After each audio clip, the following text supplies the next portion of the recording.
کیا آپ جانتے ہیں حضرت آدم علیہ السلام کی نسل کو آگے کس نے بڑھایا اور کون اسلام کے دوسرے نبی بنے جس نے پوری دنیا میں اسلام کو پھیلایا اور لوگوں کو ہدایت دی؟ آج ہم اسی شخص کے بارے میں بات کرنے والے ہیں۔ اس سے پہلے ہم حضرت آدم علیہ السلام کے بارے میں بات کریں گے، جس سے آپ کو سمجھ آئے گا کہ اللہ تعالیٰ نے دوسرے نبی حضرت شیش علیہ السلام کو کیسے بھیجا اور کیوں بھیجا۔ چلیے شروع کرتے ہیں۔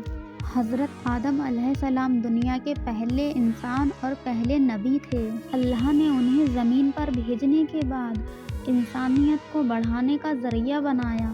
حضرت آدم علیہ السلام اور حضرت حوا علیہ السلام کے یہاں کئی بچے پیدا ہوئے۔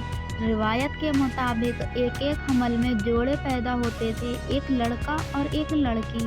حضرت آدم علیہ السلام کے بیٹوں میں سب سے زیادہ مشہور تھے قابل اور حابل۔ قابل زمین پر کھیتی کرتے تھے اور حابل جانوروں کی پرورش کرتے تھے۔ دونوں بھائی الگ مزاج کے تھے۔ ایک دن اللہ کے حکم سے قابل اور حابل دونوں کو قربانی پیش کرنے کا حکم ہوا۔ حابل نے اپنی سب سے اچھی بکری کی قربانی دی اور قابل نے بیکار فصل اللہ کی راہ میں دی۔ اس کا نتیجہ یہ ہوا حابل کی قربانی قبول ہو گئی اور قابل کی قربانی رد ہو گئی۔ قربانی قبول نہ ہونے پر قابل کے دل میں جلن، حسد اور غصہ بھر گیا۔ قابل نے حابل سے کہا، میں تجھے مار ڈالوں گا۔ حابل نے جواب دیا، اللہ صرف سچے اور ایماندار لوگوں کی قربانی قبول کرتا ہے۔ قابل نے موقع دیکھا اور پتھر یا کسی بھاری چیز سے اپنے بھائی حابل پر حملہ کر دیا۔ اس طرح حابل شہید ہو گیا۔ یہ دنیا کا پہلا قتل تھا۔ جب قابل کو ہوش آیا تو وہ لاش کو دیکھ کر گھبرا گیا۔ اسے سمجھ نہیں آ رہا تھا کیا کرے۔ پھر اللہ نے ایک کوے کو بھیجا جو زمین کھود کر دوسرے مردے کو دفن کرتا ہے۔ تب قابل نے سیکھا اور حابل کو دفن کیا۔ یہیں سے مسلمانوں کی قوم میں دفن کرنے کا سلسلہ چالو ہوا۔ حابل کے قتل کے بعد قابل نے اپنے آپ کو حضرت آدم علیہ السلام سے الگ کر لیا۔ اس پر شرم، گناہ اور اللہ کا خوف تھا، مگر پھر بھی اس نے توبہ نہیں کی۔ روایت کے مطابق قابل جنگلوں اور پہاڑوں میں جا کر رہنے لگا۔ وہیں اس نے اپنی بہن جو اس کے ساتھ پیدا ہوئی تھی اس سے نکاح کیا، کیونکہ اس وقت یہ اجازت اللہ کے حکم سے تھی تاکہ انسانی نسل آگے بڑھ سکے۔ اسی طرح سے قابل کے بیٹے پیدا ہوئے، پھر اس کے بیٹوں کے بھی بچے ہوئے اور دھیرے دھیرے قابل کی نسل بڑھنے لگی۔ لیکن قابل کی نسل کا راستہ دین راستہ نہیں رہا۔ قابل کی نسل دنیا کی لذتوں میں ڈوب گئی۔ روایت کے مطابق قابل کی نسل میں پہلا میوزک اور گانا شروع ہو گیا۔ نشہ، شراب اور عیاشی عام ہوئی۔ ظلم اور گھمنڈ زیادہ ہوتا چلا گیا۔ یہ لوگ اللہ کو بھول گئے اور صرف دنیا کی طاقت اور مزے چاہنے لگے۔ اسی وجہ سے قابل کی نسل گمراہی کی مثال بن گئی۔ جب حضرت آدم علیہ السلام کو اپنے بیٹے حابل کی شہادت کی خبر ملی، وہ بہت غمزدہ ہو گئے اور کہا جاتا ہے کہ انہوں نے رونا شروع کر دیا۔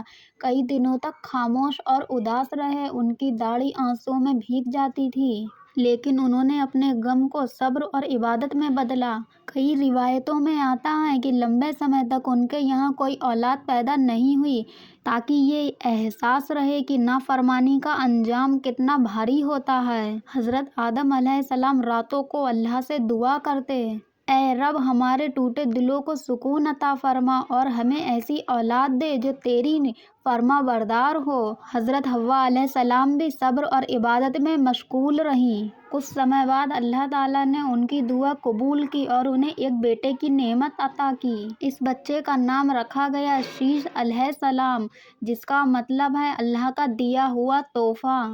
یعنی حابل کے غم کے بعد یہ بچہ رحمت اور سکون بن کر آیا۔ روایتوں کے مطابق وہ حضرت آدم علیہ السلام کی آخری اولادوں میں سے تھے۔ اللہ نے انہیں علم، حکمت اور نبوت سے نوازا تھا۔ حضرت شیش علیہ السلام بچپن سے ہی بہت نیک، سچے، عبادت گزار اور علم والے تھے۔ وہ قابل کی طرح ظالم نہیں تھے بلکہ حابل کی طرح اللہ سے ڈرنے والے تھے۔ حضرت آدم علیہ السلام نے انہیں دین کی تعلیم دی، عبادت کے طریقے سکھائے اور انسان کو صحیح راستہ دکھانے کی ذمہ داری دی۔ اسلامی روایتوں کے مطابق حضرت شیس علیہ السلام پر اللہ نے 50 صحیفے نازل کیے۔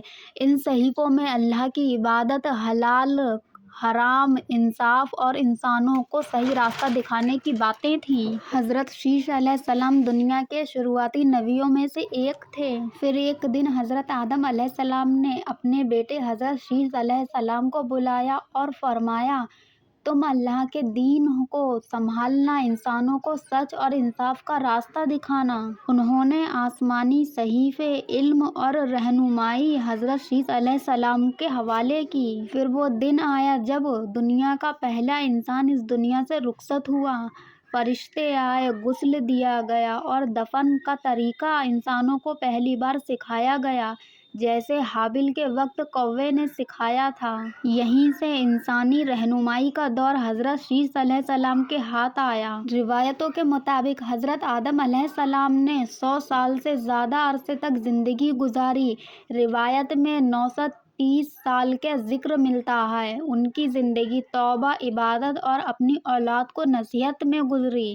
حضرت آدم علیہ السلام نے اپنا جانشین حضرت شیس علیہ السلام کو بنایا، پھر اس دنیا سے ہجرت کر لی۔ حضرت شیس علیہ السلام کے زمانے میں لوگ اللہ کی عبادت کرتے تھے، انصاف قائم تھا، ظلم کم تھا۔ انہوں نے انسانوں کو شرک سے بچایا، نیک عمل سکھائے اور قابیل کی نسل سے دوری بنائے رکھی۔ حضرت شیس علیہ السلام کی اولاد بہت نیک تھی۔ روایتوں کے مطابق زیادہ تر انبیاء اور نیک لوگ حضرت شیس علیہ السلام کی نسل سے ہی آئے۔ یہیں سے انسانی نسل آگے بڑھی۔ حضرت شیس علیہ السلام نے لگ بھگ 900 سال سے زیادہ عمر پائی۔ ان کی موت کے بعد ان کی اولاد نے دین کو آگے بڑھایا، لیکن سمے کے ساتھ پھر سے گناہ اور غلطیاں بڑھنے لگیں، جس سے آگے چل کر حضرت نوح علیہ السلام کا دور آیا۔ حضرت شیس علیہ السلام کی زندگی اس بات کا ثبوت ہے کہ جب دنیا گناہ سے بھر جائے تب بھی اللہ نیک لوگوں کے ذریعے ہدایت کا چراغ جلاتا رہتا ہے، اور یہی چراغ قیامت تک انسانیت کو روشنی دیتا رہے گا۔ حضرت شیس علیہ السلام نے تلوار نہیں اٹھائی بلکہ کردار سے دنیا کو جیتا، اور یہی سب سے بڑی دعوت حق تھی۔ اگر آپ کو حضرت شیس علیہ السلام کے بارے میں جان کر، سن کر اچھا لگا تو ہماری اس ویڈیو کو ضرور لائک کریں۔ ایسی ہی ویڈیو دیکھنے کے لیے ہمارے چینل کو سبسکرائب کریں۔